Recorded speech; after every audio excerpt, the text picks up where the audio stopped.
요즘 SBS 드라마 가운데 인기리에 방영되는 드라마가 한 편 있다고 합니다.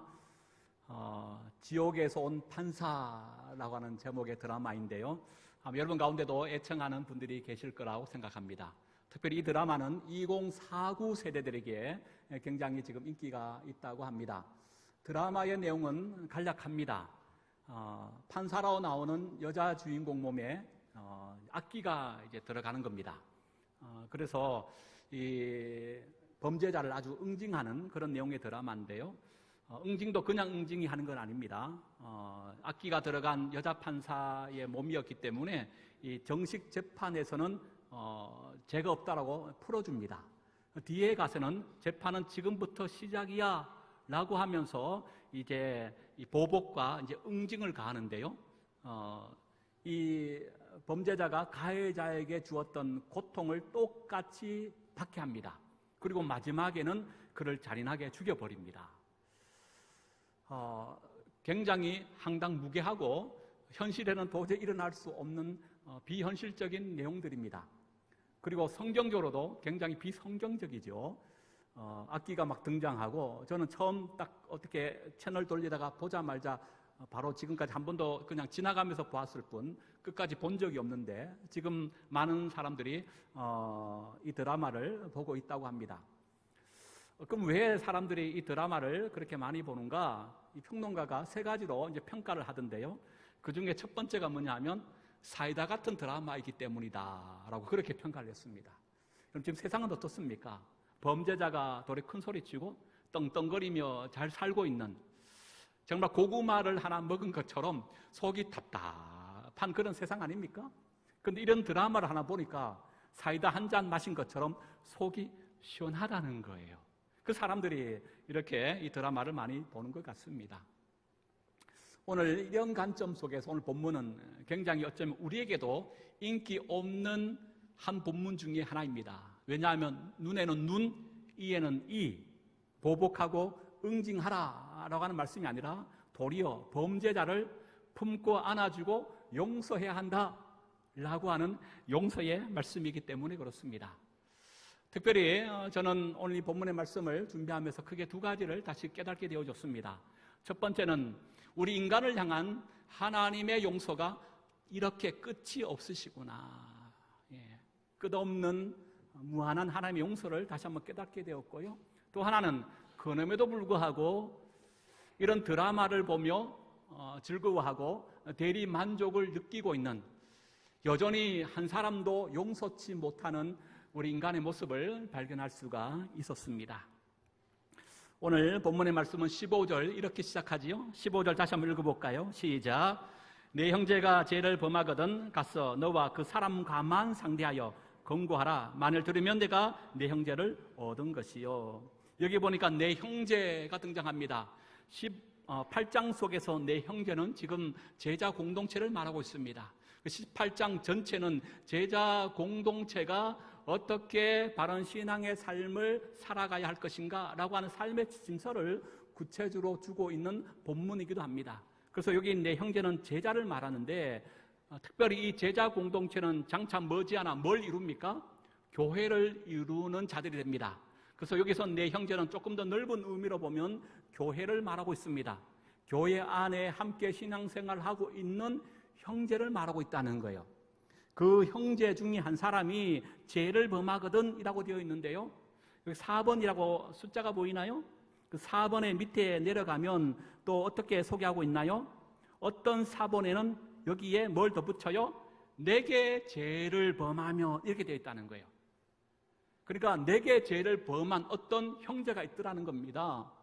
여러분, 남의 문제가 있을 때는 객관적으로 그 문제를 바라볼 수가 있어요. 그렇죠? 그러나 그것이 내 문제가 되어버리면 객관성을 잃을 경우가 굉장히 많습니다. 한 교회 안에 사랑하는 형제가 너무나 잘 나오는 사람이 나에게 어떤 큰 죄를 범한 겁니다. 그러면 그때 어떻게 해야 되느냐? 라고 하는 원리와 그 지침을 주는 것이 오늘 본문 핵심의 내용이에요. 여러분, 우리도 함께 신앙생활 하다 보면 그런 일 없어야 되겠지만 교회가 어떤 곳입니까? 죄인들이 모인 죄인들의 공동체잖아요. 그러다 보니까 때로는 이렇게 원치 않은 범죄한 형제를 만날 때가 있고, 또 내가 상대방에게 이런 하지 말아야 할 범죄자로 쓸 때가 있을 수도 있다는 거예요.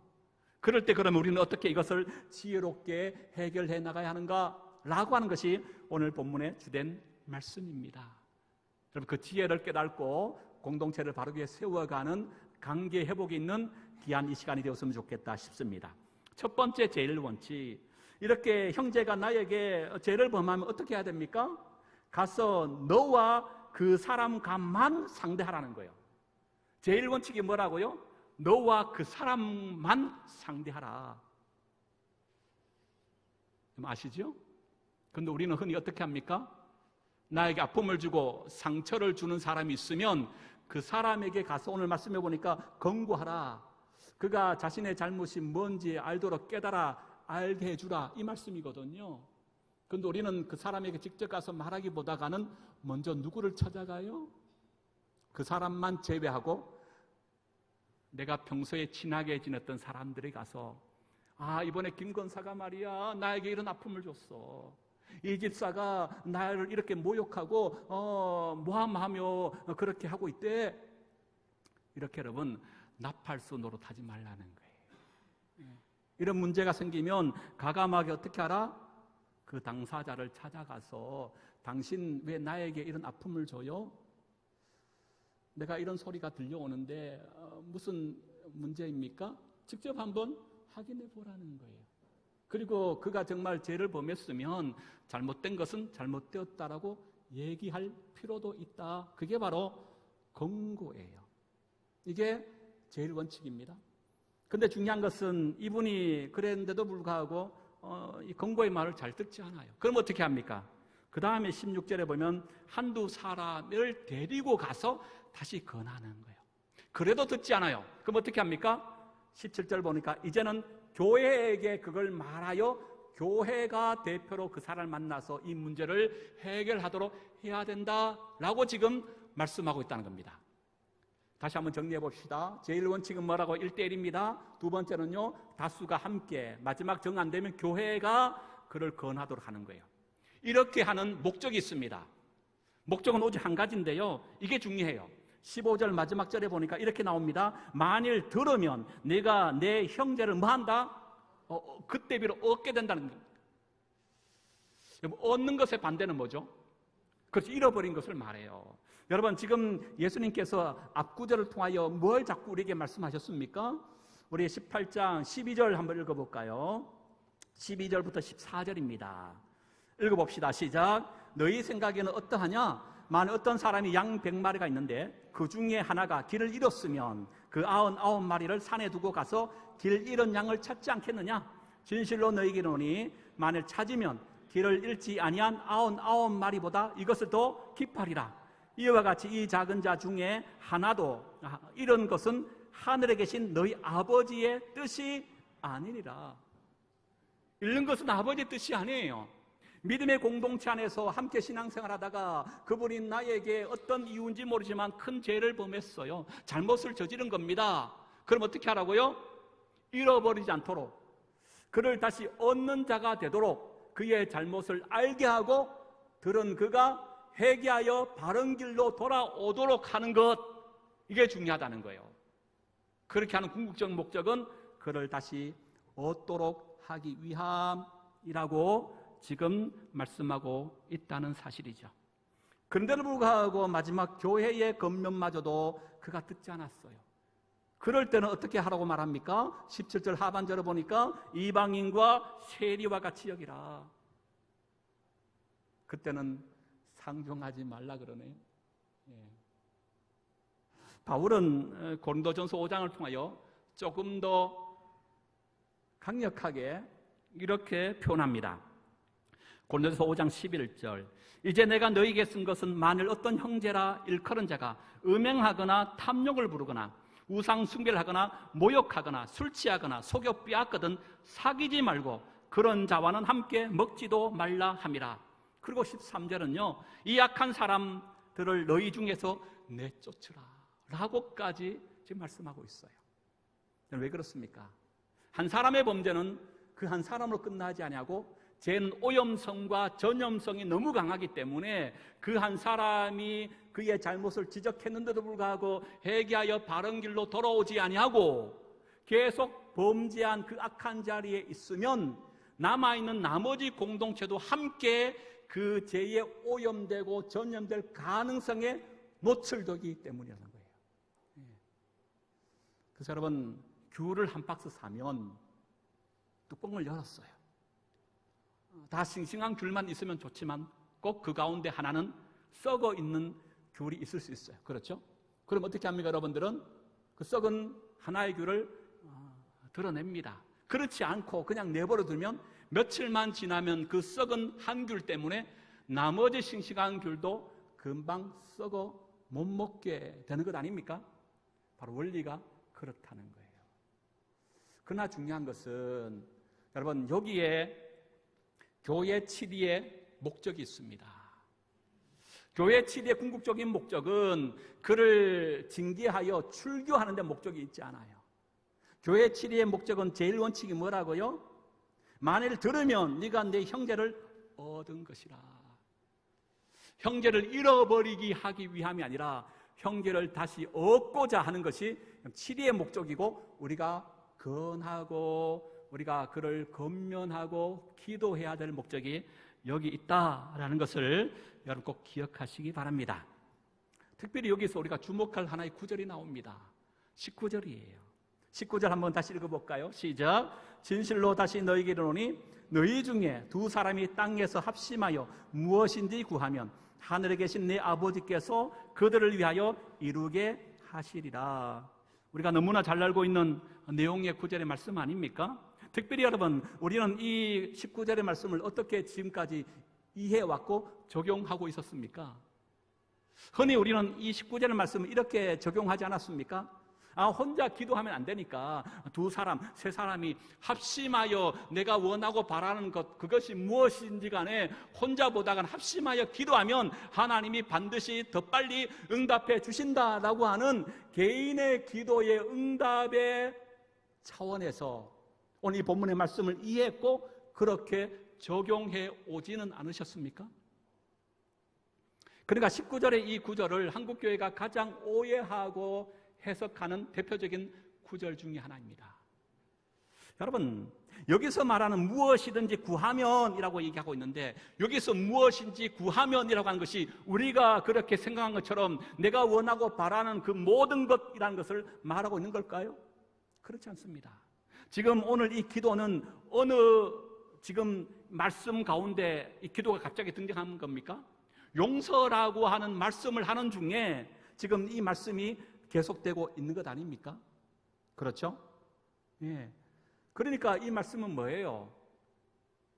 두 가지를 얘기해 볼 수 있습니다. 첫 번째, 나를 위한 기도예요. 하나님, 나에게 아픔을 주고 상처를 주는 자가 있습니다.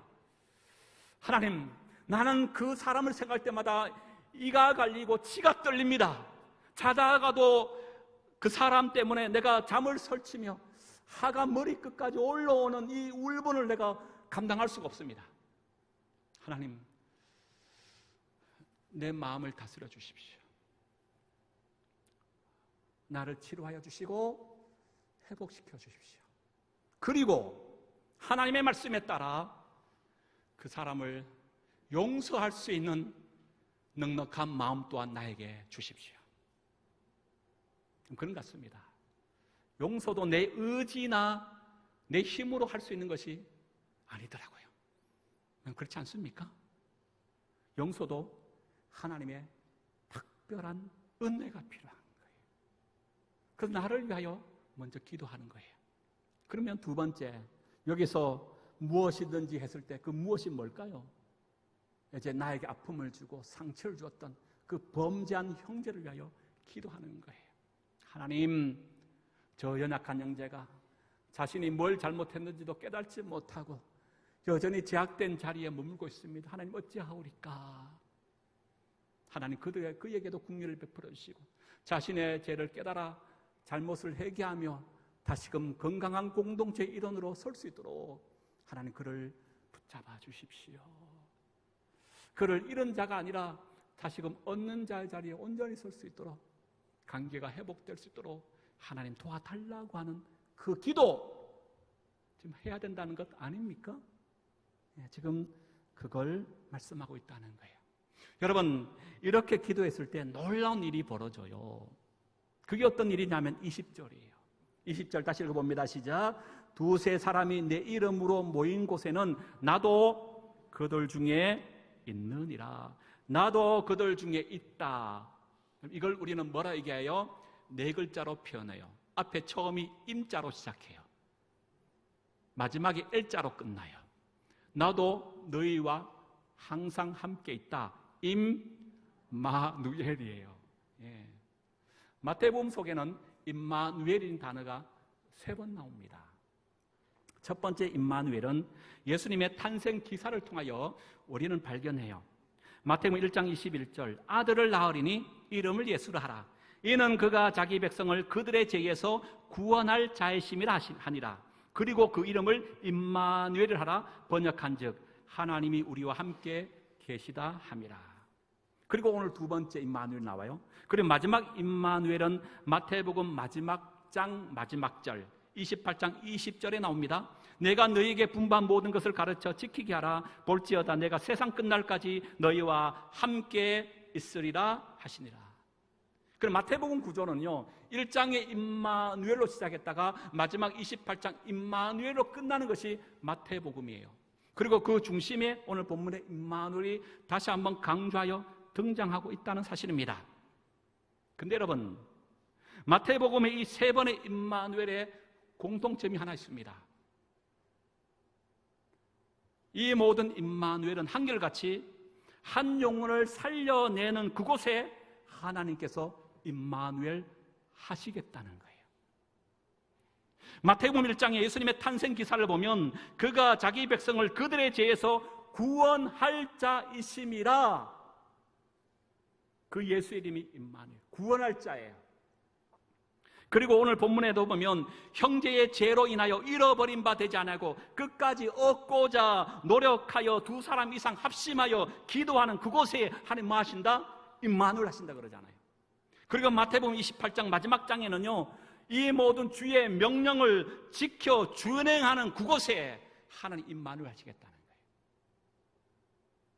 그러니까 이 3번의 모든 임마누엘의 공통적인 특징은요, 모두 생명을 살리고 영혼을 살려내고자 힘쓰고 애쓰는 그곳에 하나님이 함께 하신다는 거예요. 사랑하는 여러분, 하나님의 임재를 경험하고 싶지 않습니까? 하나님 당신이 어디 있습니까? 하나님을 만나고 우리가 신앙생활하면서 매일매일 하나님을 느끼고 싶지 않습니까? 방법이 있다는 거예요. 그게 뭐라고요? 한 영혼을 놓고 기도하고 그 영혼이 잃어버린 자가 아니고 다시금 얻는 자가 될 수 있도록 그를 위하여 기도하고 힘쓰고 애쓰는 그곳에 하나님은 오늘 또 임마누엘 함께 하신 줄로 믿습니다.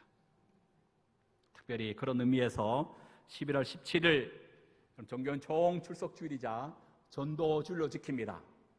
이날 하나님께서 우리와 함께 하심을 경험하고 또 그 은혜와 간증을 나눌 수 있는 귀한 자리가 될 수 있기를 주의 이름으로 축복합니다.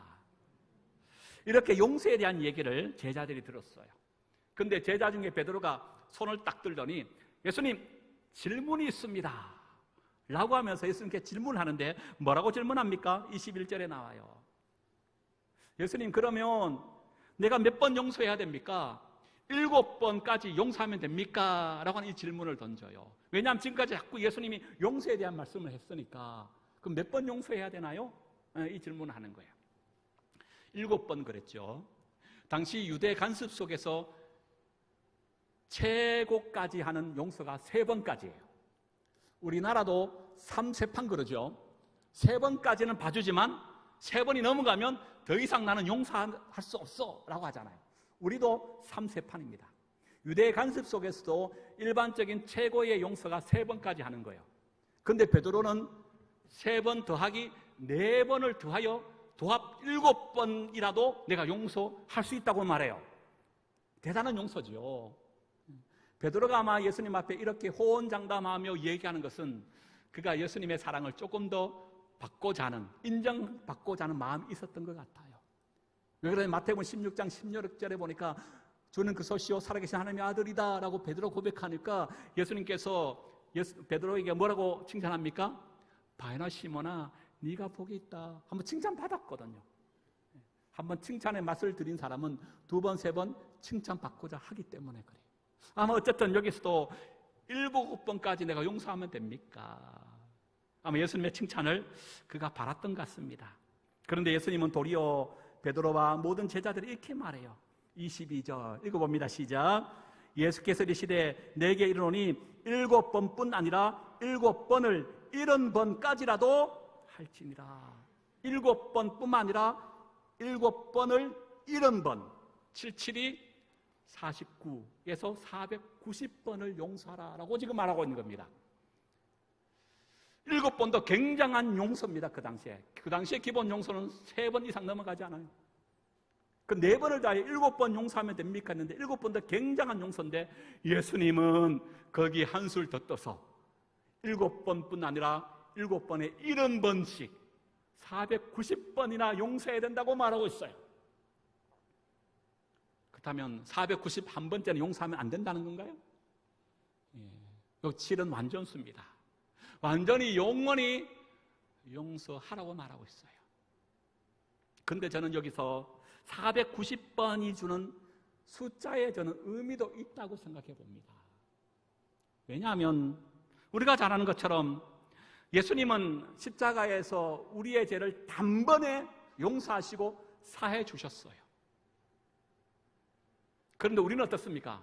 예수님처럼 나에게 죄를 범하는 형제에 대하여 단번에 영원히 한순간에 용서가 되던가요?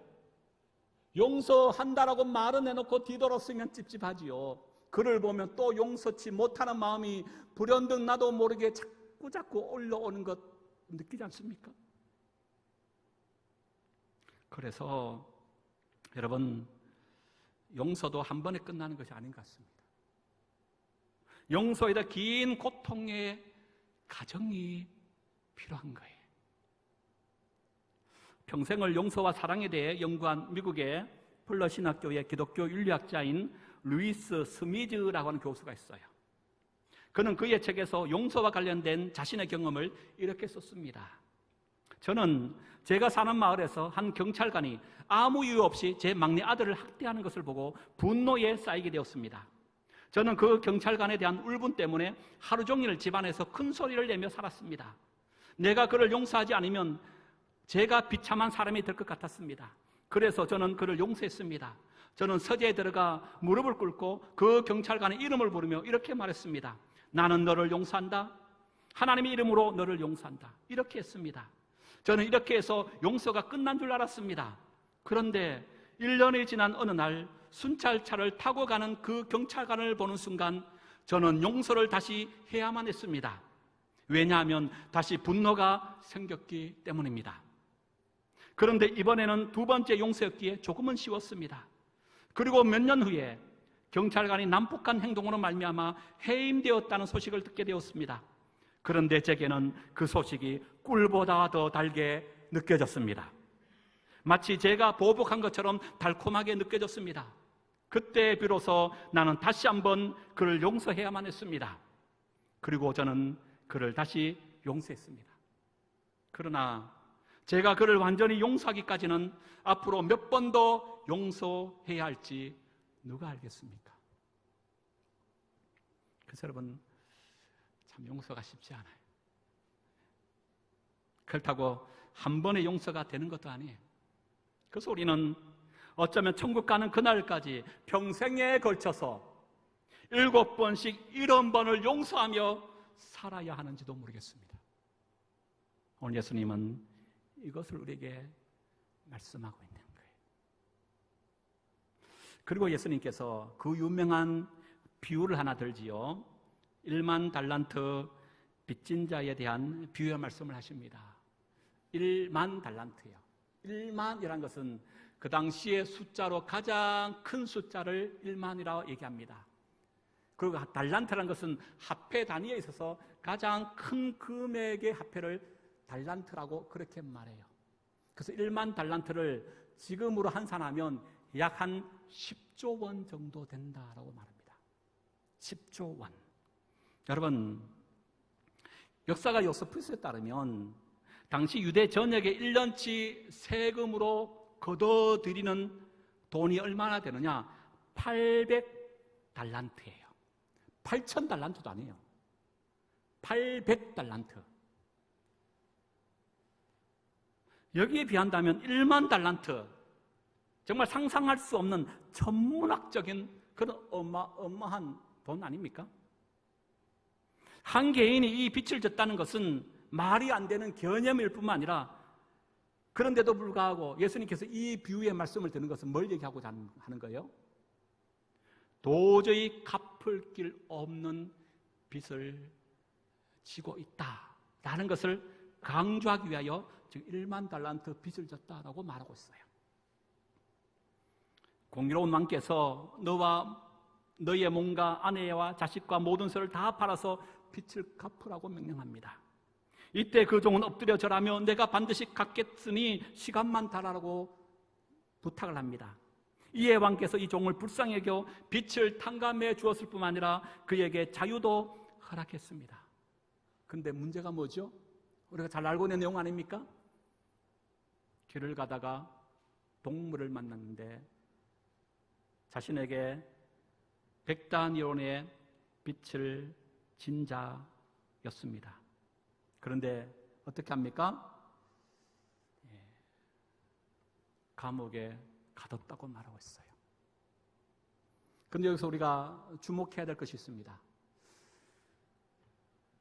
1만 달란트 빚을 탕감받았던 이 종이 임금인 주인에게 했던 말하고 지금 자신에게 100다니온의 빚을 줘서 탕감받았던 이 사람에게 얘기했던 내용이 정확하게 일치한다는 거예요.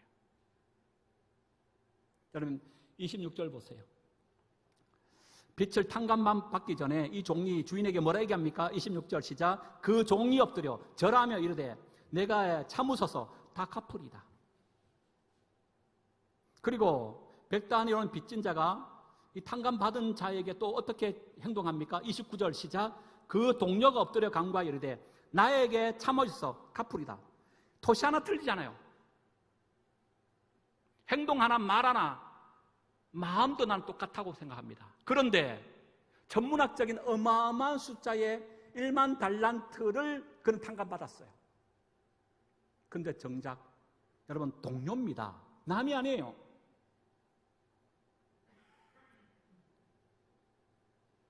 똑같이 자신도 왕에게 행동하고 말했는데 빚을 탕감받았음에도 불구하고 여러분 100다니온 그러면 1,000만 원입니다.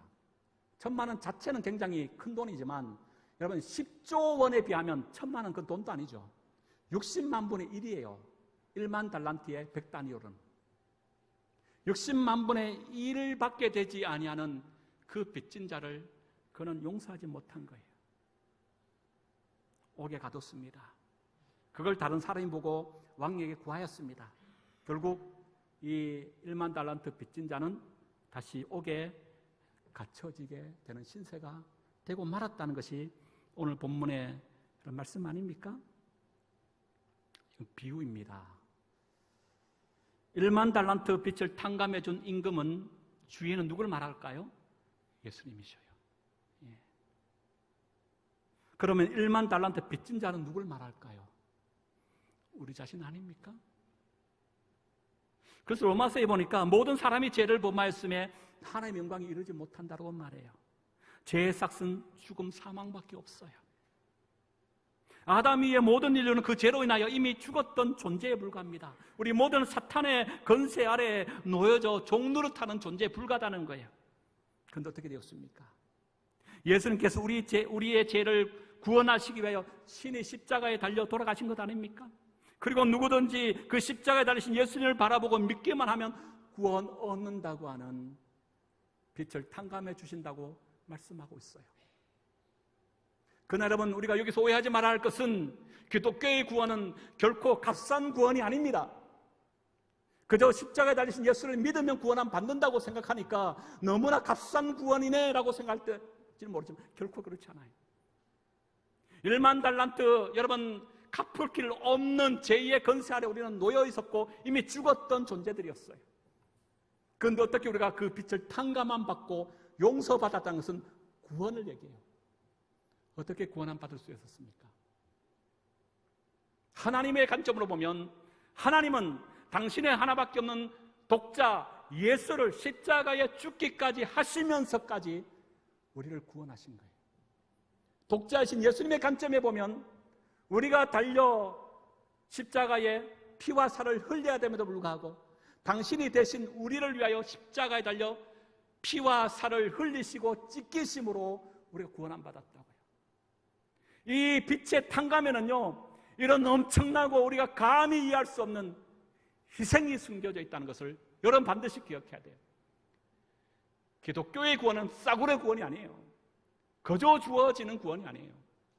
하나님이 나를 대신하여 십자가에 달려 죽으셨다고요. 그리하여 얻은 것이 구원이에요. 얼마나 큰 은혜입니까? 그런데 우리는 정작 백단이론 빚진 자를 용서하고 하지 못하고 있는 것은 아닌지. 35절입니다. 이제 결론 부분인데요. 같이 읽어보십시다. 너희가 각각 마음으로부터 형제를 용서하지 아니하면 나의 하늘 아버지께서도 너희에게 이와 같이 하시리라.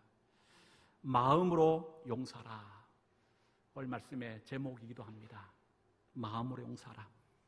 여기 마음을 저는 다른 말로 표현하면 용서가 아니라 용납해야 된다. 이렇게 저는 표현할 수 있다고 생각해요.